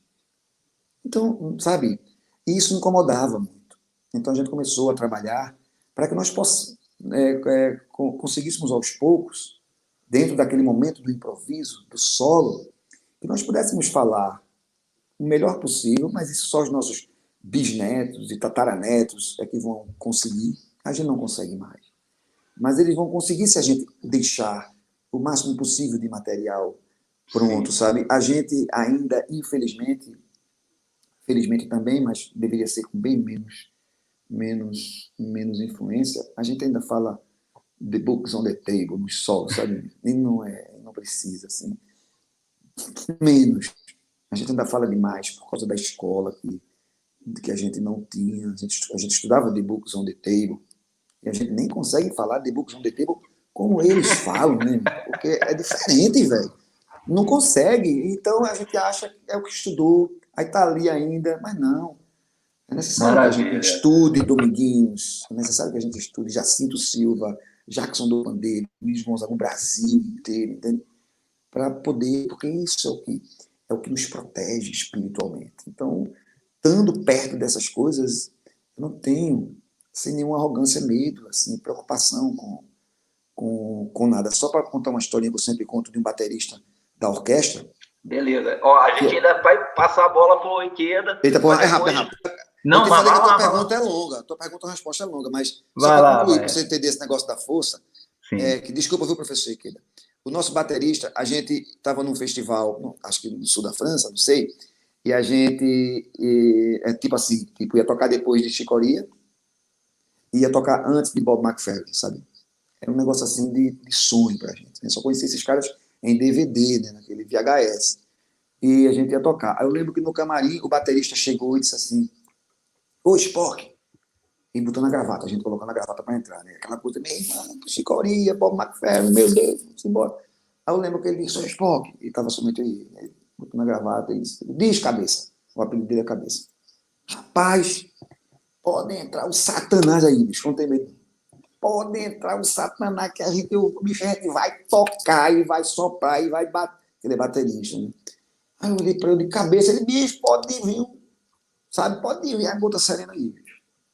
Aí eu olhei para ele, depois ele nem percebe, talvez, mas é porque ali, depois de tantos anos tocando frevo, tantos anos viajando, ele já estava com essa proteção. Ele não sabia, mas ele já estava com a proteção de um povo, de uma manifestação, de uma música, de um lugar, de um país, de uma região, que o deixava dessa forma. Não era a arrogância dele, não. Era pura e simplesmente paz, força, poder, de uma coisa propriedade, né? Propriedade que só ele e quem nasce nesse país, nessas regiões, tem como qualquer lugar do mundo. Desculpa ter falado muito, professor. Nada. A gente ainda vai voltar contigo. Muito bom, Spock. É porque sua pergunta foi complicada. A gente, enfim, para analogar a vocês, né? Eu estou pensando aqui no máximo 9 horas a gente encerrar. mas muito bom o que você falou. O Ikeda teve uma pergunta antes da Ananda, né? E teve que era sobre a importância dos folguedos, das festas, como forma de preservar. E aí, estou só colocando essa pergunta para tocar o barco, mas Ikeda, fica à vontade de ir costurando aí também. Vamos lá com o senhor. Tá bom. Eu quero primeiro parabenizar o maestro por esse trabalho incrível, porque de fato essa questão do registro dessas referências, desses idiomatismos específicos, sabe, da linguagem do frevo, da linguagem pernambucana de fazer som, que está ligado com falar, é muito importante para que a coisa não se perca de fato. Isso se junta com essa questão anterior que uma professora colocou a respeito da preservação das identidades. Então, essa força que o maestro comenta, né, que está numa espiritualidade que já está assumida por uma coletividade, por um grupo, são os elementos fundamentais, sabe? E por isso precisa ser sempre valorizado. E a música sempre foi e sempre será esse elemento de elo, né, fundamental entre as gerações diversas e que nos dá essa força coesiva, tá? Que é tão fundamental, seja lá na chamada música folclórica, na música étnica, seja na música urbana, na música popular. Né? O que existe de mais técnico do ponto de vista de música instrumental do que um grande instrumentista para poder tocar os frevos, né? com essa força expressiva toda. Então, da mesma forma, vai acontecer nas músicas étnicas tradicionais.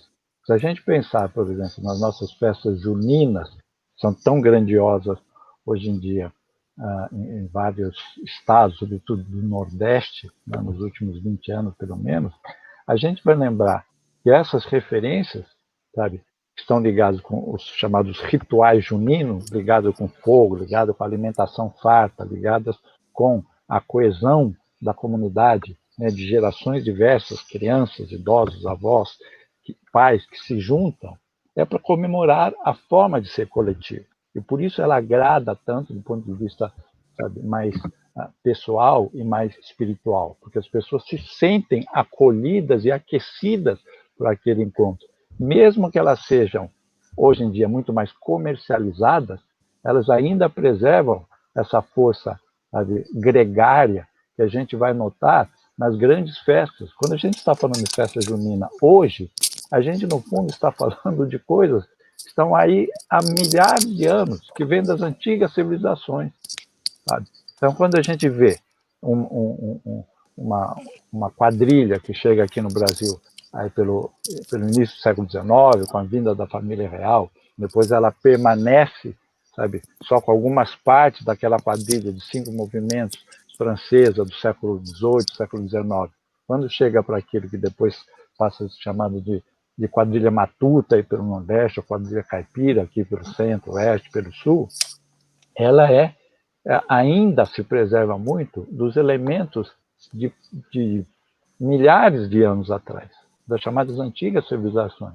Isso, em antropologia, a gente chama de ritos propiciatórios, ritos divinatórios, né? Em que, mesmo dessas brincadeiras das adivinhas, por exemplo, da noite de São João, de pular uma fogueira, de atravessar um tapete de brasa, ela está ligada com essas coisas muito antigas. Então, isso, eu acho que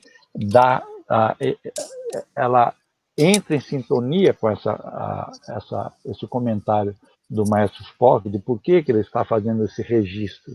Porque está se fazendo um registro de uma espiritualidade mesmo, né, que para nós vai ser essencialmente som, música, mas ela não é só som e música. Ela é a memória desses mestres do passado que legaram, e o Spock está fazendo esse belíssimo trabalho que realmente é emocionante. Que isso fique, sabe? Não só do ponto de vista de partituras feitas, mas também gravadas. Porque esses dias mesmo eu comentava e estava passei, né, para minha esposa ouvir, já que se falou no Dominguinhos, o Forró em Rolândia. Quem toca forró em Rolândia como tocava Dominguinhos? É muito difícil fazer aquilo, porque ele tinha uma certeza. Eu até fico pensando assim, bom, mas acho que é pelo tamanho dele, por aquela sanfona imensa, a força dos dedos, dificilmente alguém toca aquele forró com a técnica e com a especificidade que Dominguinhos fazia, porque ele traz uma marca de coisas que ele foi aprendendo e foi incorporando. Então não é só a técnica, é tudo isso que estamos chamando agora, né, de espiritualidade em função desse comentário do Maestro Spock. Então, eu acho que a preservação das antigas festas, ela se dá nessa medida mesmo, de identificar o indivíduo com o presente, com seus pares daquele momento, mas com aquilo que vem do passado. Isso dá essa força. Então, no momento político, em que essas questões estão sendo muito pouco valorizadas e até esquecidas, sabe? Então, é importante, sim, que essas referências culturais sejam preservadas como uma forma de resistência, porque esses valores, de fato, se não houver um interesse político também, de uma política de cultura, sabe, ela tende a se enfraquecer e a gente rompe um elo de continuidade que não vale a pena que se perca. Para que a gente consiga se manter ainda como grupo e que a gente consiga manter essa unidade enquanto povo, enquanto um país. Bom, Muito falei. Bom. Muito bom. O Yuri tem mais alguns comentários, eu vou pedir que ele coloque os comentários, que eu ainda gostaria de passar um videozinho aqui. Vanessa Rodrigues, fiz meu projeto de mestrado sobre arranjo para instrumentos sinfônicos e como isso pode ser melhor contextualizado no Brasil. E acho que toda cidade deveria ter uma orquestra sinfônica dedicada à MPB. A Vanessa Rodrigues é professora lá da Escola de Música da Rocinha. Ela é uma super pianista e professora, inclusive, de cordas. E muito oportuno o comentário dela. Depois o Spock pode falar alguma coisa sobre isso, porque eu também tenho pergunta nesse sentido. O Pedro Paulo Salles Caiuá. Lembrando que boa parte das gravações da Missão de Pesquisas Folclóricas, coordenada pelo Mário de Andrade, foi digitalizada e lançada numa caixa de CDs, numa parceria entre o SESC e o Centro Cultural São Paulo, edição do LAME, Laboratório de Acústica Musical e Informática da USP, e diversos outros profissionais. Muito bom, muito bem lembrado, Pedro Paulo. E lembrar também que uma ou outra coisa a gente até acha na internet, mas realmente é uma coletânea, assim, bem grande, né? E é bem pertinente essa observação. Em relação assim, a Cláudia ainda, linda participação, Spock, adorei te ouvir, e a história do baterista da proteção do frevo, força do coletivo. É um pouco mais ou menos nesse sentido. Eliane Ribeiro, gostaria de ouvir o Spock tocar. Maravilha, fica o pedido aí, vamos ver aqui se até o final da transmissão a gente tem um cadinho mais. Mas, o maestro, me chama muita atenção você ter falado do Antônio Nóbrega, e se, enfim, a gente fizer uma rastreabilidade, né, do Antônio Nóbrega, a gente vai chegar ali no movimento armorial, né, um pessoal num determinado momento de Pernambuco pensando muito uma identidade, inclusive, pernambucana. Me chama muita atenção nesse momento no universo das orquestras, óbvio, né, eu acho que praticamente como uma referência, né, a Spock Frevo Orquestra, assim como o trabalho da Rompilés, que eu acho que consegue, uma em Pernambuco e a outra na Bahia, trazer uma identidade, assim, uma diversidade, uma identidade muito forte. Só que num país com 27, né, estados aí, eu acho que isso ainda é um pouco, ainda é pouco, né? E é um pouco o que a Vanessa fez como comentário. Eu acho que toda cidade deveria ter uma orquestra sinfônica. Bem, para tocar música popular. Eu queria que você comentasse um pouquinho, né? Você já contou a sua trajetória, mas como é que você vê, né, a possibilidade de, sei lá, da gente ter uma orquestra, e aí até os colegas podem fazer comentários aqui se existir e eu não souber, mas, sei lá, uma orquestra amazônica, uma orquestra, sei lá, especializada em ritmos lá da região do Prata, lá do chamamé, né, uma orquestra gaúcha nesse sentido, com uma linguagem que valorize esse sotaque, como você falou, né? Então, eu queria que você falasse um pouquinho como é que você vê esse momento, né, que a gente está aí. Eu trouxe essas duas outras referências, é óbvio que a gente tem outras orquestras pelo Brasil espalhadas, não se resume a isso, é óbvio, né? O pessoal de São Paulo tem um movimento lá que eles chamam de movimento elefante, né? Que são as big bands, uma coisa muito, muito rica, mas eu queria que você comentasse um pouquinho sobre essa coisa da linguagem pernambucana com uma orquestra. Aí você tem lá na Bahia o Letieres Leite lá pensando altas coisas, trazendo pesado o universo da percussão. E talvez uma diquinha para responder essa pergunta, não é uma dica, mas uma pista, né, que você também, como maestro pernambucano, e aí eu vou te chamar de maestro nesse sentido, porque está junto dessa galera, vem aí numa leva já histórica, que aqui no Rio de Janeiro a gente teve uma grande referência, que foi o maestro Severino Araújo, que tocava também arranjos de música internacional, mais serenade, coisas assim, mas os arranjos clássicos, como Carinhoso, e até os arranjos de composições dele mesmo, sempre estavam no repertório. E um outro que, né, também pernambucano, não à toa pernambucano, que foi o maestro Moacir Santos, que esse, enfim, saiu do Brasil e realmente se transformou numa referência bem pernambucana, bem brasileira, mas ao mesmo tempo já não em solo brasileiro.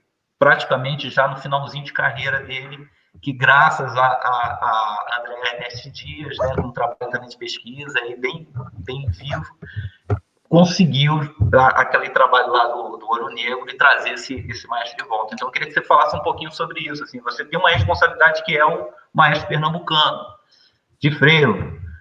Mas como é que é isso, nesse momento, na tua cabeça, olhando para o Brasil, das possibilidades que a gente poderia ter, né? Caramba, eu só vi Moacir Santos uma vez na minha vida, sabe? Infelizmente. Né? Severino Araújo, também não convivi com ele, mas não sei. Pernambuco, um lugar onde essa manifestação o frevo nasce, eu não sei se eu vou falar bobagem, mas talvez seja uma das únicas ou a única música instrumental, não sei se eu posso falar essa palavra genuinamente, porque é tão complicada essa palavra, brasileira, acho que talvez seja uma das únicas ou a única música genuinamente instrumental brasileira que nasce para a orquestra. Né? Talvez ao lado do choro seja uma... Né? Não conheço muito, infelizmente, me desculpem se eu estiver enganado. Mas que nascem de forma instrumental, sabe? O frevo nasce de forma instrumental para uma... Spock, teu sinal está falhando. Talvez... Pensando. Oi, alô? Fique atento aí, alô? Fique atento ao microfone e tenta segurar aí. Eu tô perto da floresta, então o sinal aqui não é tão bom. Melhorou agora? Melhorou. Melhorou, pronto. Então daí vem essa coisa da orquestra, né? Mas o que a professora falou, por exemplo, você falou no Instituto Passo de Anjos. O Instituto Passo de Anjos nós conseguimos agora, porque eu saio pedindo demais, sabe? Não tenho vergonha de pedir para as crianças. Então a gente conseguiu agora, por exemplo, 4 violinos, 4 violas e 2 cellos. Então na minha cidade, Abreu Lima, está iniciando a primeira orquestra de cordas, como é que chama? Friccionadas, né? E que, juntamente com os outros instrumentos, que a gente também conseguiu, e as crianças estão estudando, talvez comece a surgir o embrião ali da primeira orquestra sinfônica ali daquela área de Abreu Lima, Paulista, ali, de Igaraçu. Então, isso é um grande sonho também. E o que as crianças vão trabalhar, principalmente, é essa linguagem, né? Das coisas que ali nascem, aí vem da Ariano Suassuna, todo aquele movimento armorial que você falou de Nóbrega, aí vem um trabalho belíssimo que é presente dentro de mim até hoje, que se você não conhece, tem na internet, no YouTube, muita coisa, é a Orquestra de Cordas Dedilhadas, sabe? Do Conservatório Pernambucano de Música. Escutem isso, que isso aí eu não sei, é um negócio que ficou para a história. Eu vi essa orquestra, pessoalmente, é uma das violas com os bandolins, violões, cavaquinhos. É um trabalho fantástico. Foi quando eu comecei a ouvir frevo também de uma forma vestida diferentemente, né? Então, eu acho de total importância. Eu gostaria, né, voltando àquele assunto, sem querer me repetir, mas tudo tem seu tempo, né? Cabe a você produzir, né? Não parar de produzir. Mas eu não tinha essa coisa, né? De ter essa linguagem dentro do trabalho e dentro da escola. Eu tinha isso muito presente nos dias de carnaval. Então, eu vivia muito isso, tipo assim, os dias de carnaval e poucos dias antes, com aquelas primeiras prévias, e no carnaval vivia intensamente. Quando passava o carnaval, eu não tocava mais frevo, eu esperava o ano inteiro, né? Hoje a gente vive o sonho de viver de frevo o ano inteiro. Eu estou aqui falando com vocês sobre frevo e não é carnaval, né? Então, isso é maravilhoso. Hoje a gente tem um lugar chamado Passo do Frevo, que é outro grande sonho, uma casa enorme, com 3 andares. Quem não conhece, por favor, vá lá conhecer, onde tem uma rádio, um estúdio, uma escola de música do frevo, uma escola de dança do frevo, um museu, um lugar para exposições, um café lindo, elegante lá embaixo. Então, aqueles lugares que eu ia, a Casa da Música Erudita, eu dizia, meu Deus, que coisa linda. Aqui é a Casa do Jazz, nos Estados Unidos, que coisa linda. Aqui é a casa... Hoje a gente tem a Casa do Frevo, sabe? O museu, o Passo do Frevo, que é uma coisa de muito orgulho. Os mestres estão muito felizes. Tudo está ali guardado da melhor forma possível. Tudo está ali, sabe, cuidado da melhor forma possível. Então, essa coisa, né? Você imagina o que é uma criança, muito possivelmente, nascer em Exu e não saber quem é Luiz Gonzaga? Você imagina que uma criança nascer em Garanhuns e não saber quem é Dominguinhos?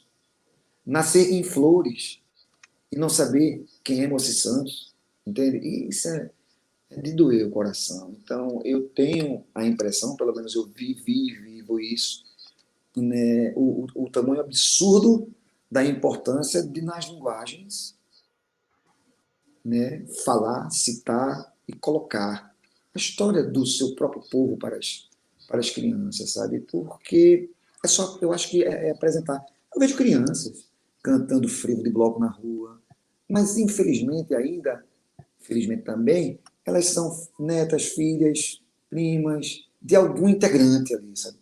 Ainda é assim, de algum integrante. E são apaixonadas por essa manifestação.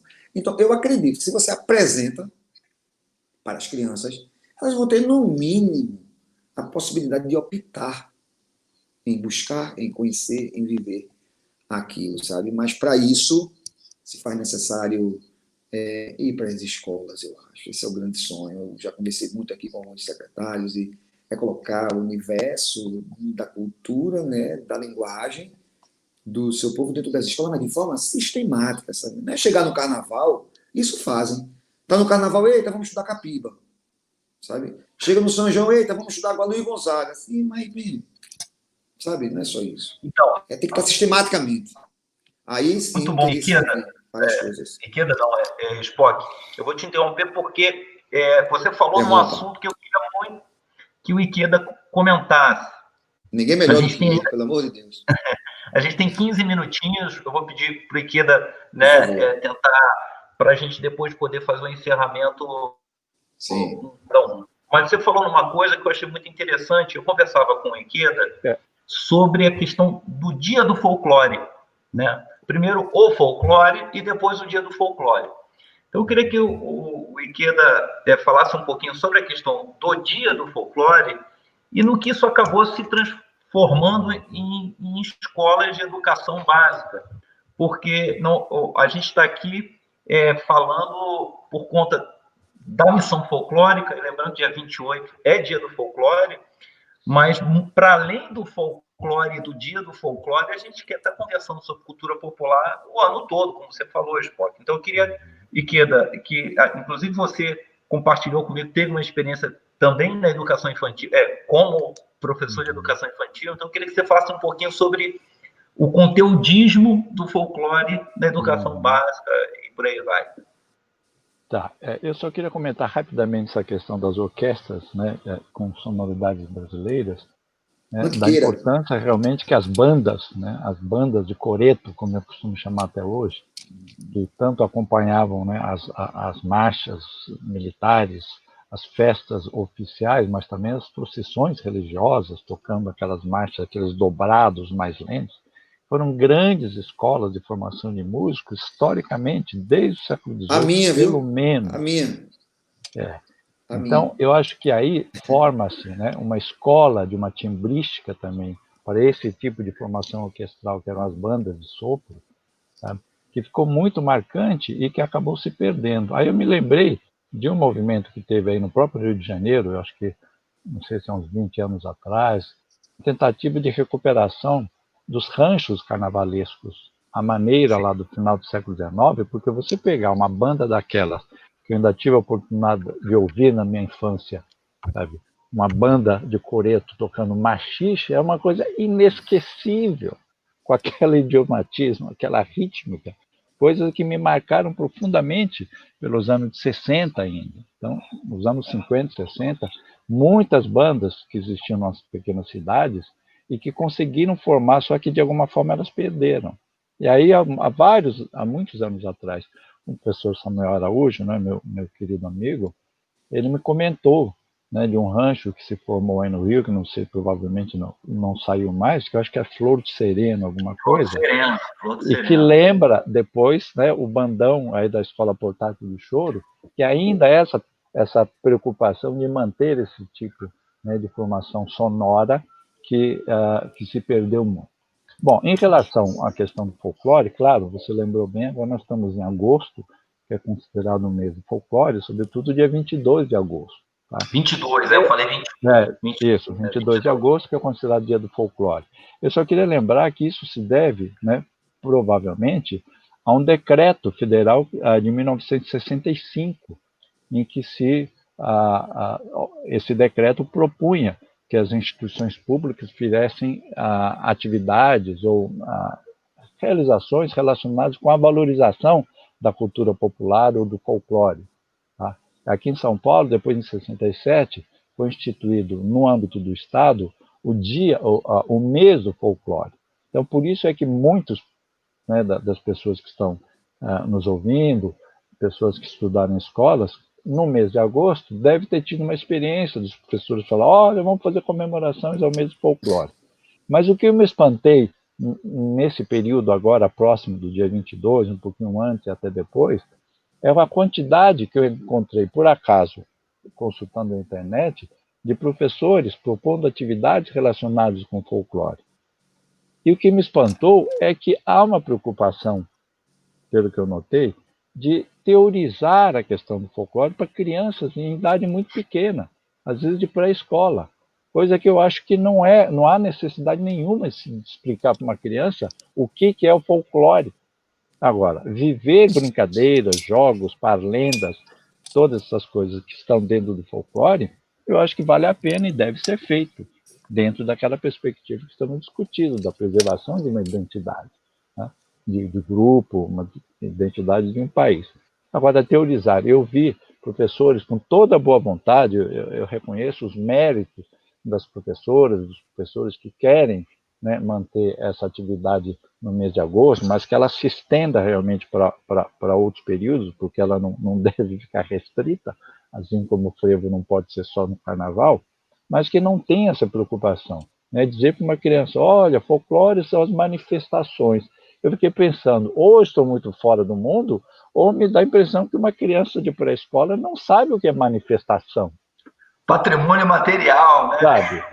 Olha, agora isso aqui se tornou patrimônio imaterial pela Unesco. Aí eu fiquei espantado, falei: meu Deus, será que precisa esse tipo de teorização com as crianças? Não, as crianças devem se viver, devem dizer: olha, o que é que seu pai, seu avô fazia, sabe, Bota de para brincar e brincadeira. cantar. Isso, peça para Apresenta. ele ensinar você, e aí você traz aqui para você ensinar os seus amigos, tal, né? Então, essa preocupação, sabe, que eu acho que é importante ainda que se mantenha, mas ela precisa ser trabalhada numa perspectiva realmente que seja mais adequada para crianças. Aí no ensino médio, ensino superior, tudo bem que você vai teorizar sobre isso, né? Mas eu acho que com crianças não é o caso mesmo desse tipo de enfoque. Ikeda, a gente está se aproximando do fim, né? Tem 10 minutinhos. Vamos ver se o nosso amigo Spock ainda toca um cadinho. Mas antes disso, eu queria divulgar para o pessoal a programação desse encontro de amanhã e de quarta-feira. Então, o pessoal que está antenado aí, amanhã, às 10 horas da manhã, a gente vai ter a primeira... a gente está chamando de oficina, né? Com o Fábio Belotti, que é sobre produção de conteúdo com celular, né?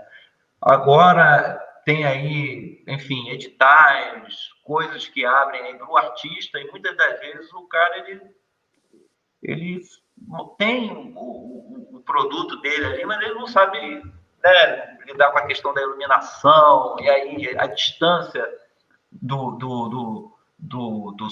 microfone e várias outras coisas. Acaba que os artistas começaram na frente com essa coisa de usar o aparelho celular para criar conteúdo, mas hoje em dia até algumas empresas aí, para o cara concorrer a uma vaga de trabalho, está pedindo para o cara mandar um vídeo, alguma coisa desse tipo. Então o celular ele deixou de ser um instrumento só para a questão da produção artística e tal. Mas muito artista, até de, né, com talento e tal, às vezes ele não usa metade, eu sou metade das possibilidades que o aparelho celular tem. Então, amanhã, às 10 horas da manhã, o Fábio Belotti vai estar falando sobre isso. E queria convidá-los, né? Às 14 horas, nós vamos ter um bate-papo muito polêmico, que é sobre a voz, mas especificamente um assunto que é o falsete, né? O falsete, que às vezes, até mesmo dentro da tradição das folias de reis, né, dos cocos, a gente vê o pessoal às vezes cantar com uma voz muito específica da coisa do falsete. Então a gente vai ter um fonoaudiólogo e um professor de canto falando sobre o uso do falsete. Então vai ser o Reinaldo Alves e o Lenine, agora eu não vou lembrar o sobrenome dele, mas são duas pessoas que atendem músicos, só que um da área da saúde e o outro como Lenine Santos. Obrigado, Yuri. Falando sobre essa questão. Tá? Na quarta-feira, a gente vai ter um papo mais sobre produção. Então, a gente vai ter a Natália Simonetti e a Johnny Boy falando sobre o jongo, a Johnny Boy falando sobre a experiência dela no jongo da Serrinha, né, à frente do projeto do jongo da Serrinha, aqui em Madureira, e sobre política cultural também, junto com a Natália Simonetti falando sobre financiamento para a área da cultura. Vamos ter o Mário Cabral e Daniel Alves, se não me falha a memória, Daniel Guedes, agora vocês me desculpem, gente, é muito nome na cabeça, falando sobre a experiência de uma editora na periferia de Guarulhos, ou seja, uma editora especializada em produção literária na periferia de Guarulhos. Imagina se toda a comunidade ou toda a favela do Brasil tivesse uma editora com artistas de lá ou escritores de lá produzindo conteúdo.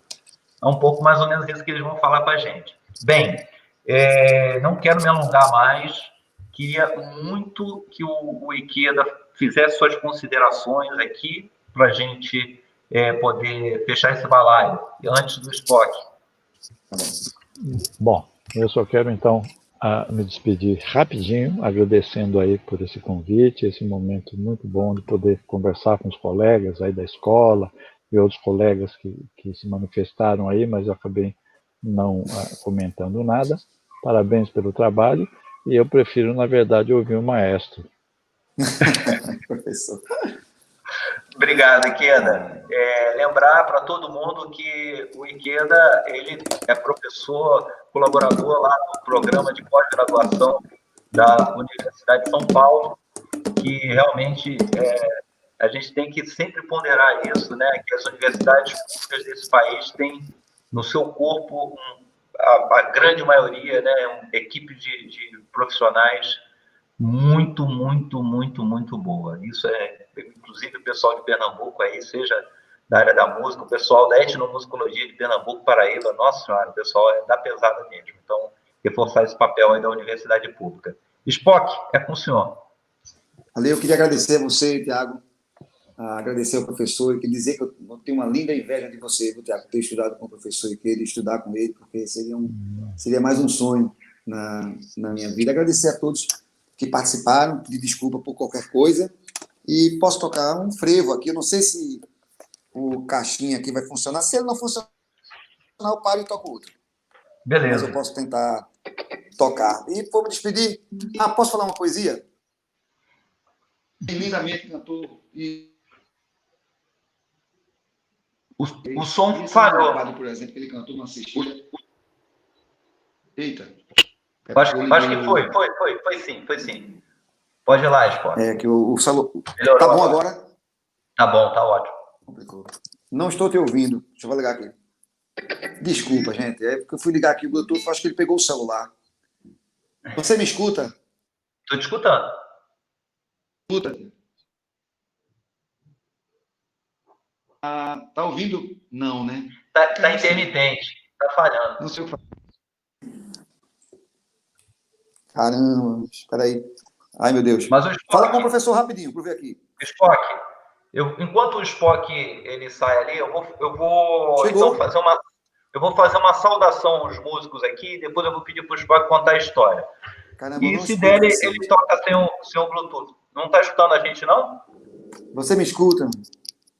Não. Eu estou te escutando. Eu não escuto vocês. Fala aí, Tiago. Estou falando aqui. Não escuto vocês. Não? Tenta tirar que pena, cara. Pode acontecer, o Spock, do Bluetooth ter entrado... Nada. Eu estou te escutando. Alô? Não te escuto. Eu vou sair e entrar rápido. Conversa com o professor aí. Vou sair e entrar rápido. Beleza. Então, eu vou fazer o seguinte. Enquanto o Spock não volta, o Yuri sinalizou que tem 3 perguntinhas. Eu vou aproveitar aqui para fazer uma saudação aos músicos. Depois vocês vão entender por que eu estou fazendo. Somos os dedos e as mãos que tocam sopros e cordas, o couro e os sentimentos. Somos amigos, irmãos que se derramam em bordas vivendo belos momentos. Nós temos tantos motivos para embalar gerações, crianças de toda idade. Assim, nos sentimos vivos e, através das canções, trazemos felicidade. Somos as cores, o tom, o som que é para os ouvidos e para os olhos. Imagens girando o disco de Newton para despertar os sentidos e iluminar as paisagens. Somos de todos os públicos, os sonhadores, os músicos, que a vida um dia uniu, fortalecendo a cultura alucinante mistura que é desse nosso Brasil. Esse aqui é um poema desse outro cara que, infelizmente, vai fazer bastante falta, e se foi durante esse período aí de isolamento, que é o Moraes Moreira, que é um livro só sobre cordéis e poesias, né, com métrica dele. Fica a dica aí, grande Moraes Moreira. Saudação. Me escuta agora? Estou te escutando. Pronto, então é isso. João Paraibano falou o seguinte na cestilha. Ele olhando ali a seca, o sertão, ele falou assim: eu olhando a estiagem, deitado na minha rede, eu olhando a estiagem, deitado na minha rede, vi um açude sem água, com 3 rachões na parede, e uma abelha no velório de uma flor que morreu de sede. Bonito, né? Aí Diomedes, quando João morreu, Diomedes Mariano falou assim: João que cantava tão bem, faz uns 4 anos que ele morreu, 5. João que cantava tão bem, infelizmente partiu. Um coveiro, meu amigo, disse que ontem viu, no claro da lua nova, que um verso rachou a cova, pediu licença e subiu. Vou tocar um frevo aqui para vocês. Vou ver se vai funcionar aqui o Bluetooth. Espero que sim. Não funcionou, então vou tocar aqui sozinho, tá? Um frevo chamado Lágrimas de Fulião. São notas de saudade no frevo, notas de tristeza no frevo. Muito possivelmente o poeta viu, em plena quarta-feira de cinza, um fulião triste pelo carnaval ter acabado.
Não sei.